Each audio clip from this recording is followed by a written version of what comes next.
പ്രിയമുള്ളവരെ, ലോകത്തിലെല്ലായിടത്തും ക്രിസ്ത്യാനികൾ പീഡിപ്പിക്കപ്പെടുകയാണ്.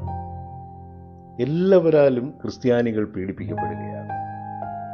ലോകം മുഴുവനുള്ള വളരെയധികം ആളുകളാലും ആക്രമിക്കപ്പെടുന്ന ഒരു കൂട്ടം മനുഷ്യരാണ് ക്രിസ്ത്യാനികൾ. ഈ ആക്രമണങ്ങളുടെ പുറകിലുള്ള എല്ലാ മനുഷ്യരും വാസ്തവത്തിൽ നിരപരാധികളാണ്. ഇവരുടെ ഓരോരുത്തരുടെയും മനസ്സിൽ ക്രിസ്തുവിരോധമിട്ട് ചില സാത്താന്യ ശക്തികൾ അവരെ കൊണ്ട് ക്രിസ്ത്യാനികളെ ആക്രമിക്കുകയാണ്. ബൈബിൾ പറയുന്നു, ക്രിസ്തുയേശുവിൽ ഭക്തിയോടെ ജീവിക്കുന്നവർക്കെല്ലാം ഉപദ്രവമുണ്ട്. എന്നാൽ ക്രിസ്ത്യാനികളെ ഉപദ്രവിക്കുന്നവർക്കായി പ്രാർത്ഥിക്കാനും അവസരം കിട്ടിയാൽ അവർക്ക് നന്മ ചെയ്യാനുമാണ് ദൈവം പറയുന്നത്. ശത്രുക്കളെ സ്നേഹിക്കാനാണ് ബൈബിൾ പറയുന്നത്. എന്താണ് നാം ഇതിൽ നിന്ന് മനസ്സിലാക്കുന്നത്? ആത്മാവിന്റെ ഫലമായ സ്നേഹം, സന്തോഷം, സമാധാനം, ദീർഘക്ഷമ, ദയ, പരോപകാരം, വിശ്വസ്തത, സൗമ്യത, ആത്മനിയന്ത്രണം എന്നിവയാൽ നിറയപ്പെട്ട് എല്ലാവരെയും സ്നേഹിക്കുവാനും കരുതുവാനും സഹായിക്കുവാനും ഇവൻ സംരക്ഷിക്കുവാനും ഒരു ന്യൂനപക്ഷം തയ്യാറാകുമ്പോൾ അതിലധികമായി എന്താണ് ഈ മനുഷ്യ സമൂഹത്തിന് വേണ്ടത്?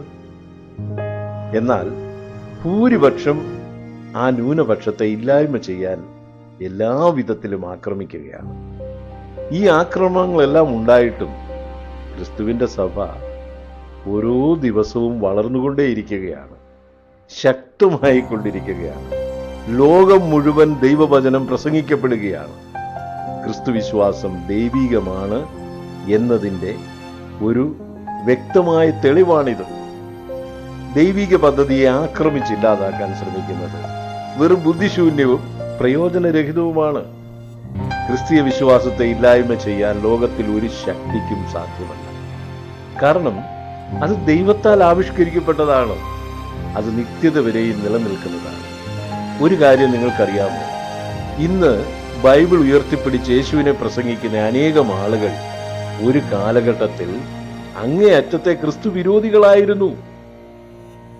എന്നാൽ അവർ ക്രിസ്തുവിനാൽ പിടിക്കപ്പെട്ടു. അവർ യേശുവിനെ വേണ്ടി മരിക്കാൻ പോലും തയ്യാറായി ജീവിക്കുന്നു. ദൈവം ഇന്നലെയും ഇന്നും എന്നും എല്ലാവരോടും പറയുന്നത് മാനസാന്തരപ്പെടാനാണ്. കർത്താവായ യേശുവിൽ വിശ്വസിച്ച് രക്ഷിക്കപ്പെടുക എന്നാണ്. തീരുമാനം നിങ്ങളുടേതാണ്. ദൈവം നിങ്ങളെ ധാരാളമായി അനുഗ്രഹിക്കട്ടെ.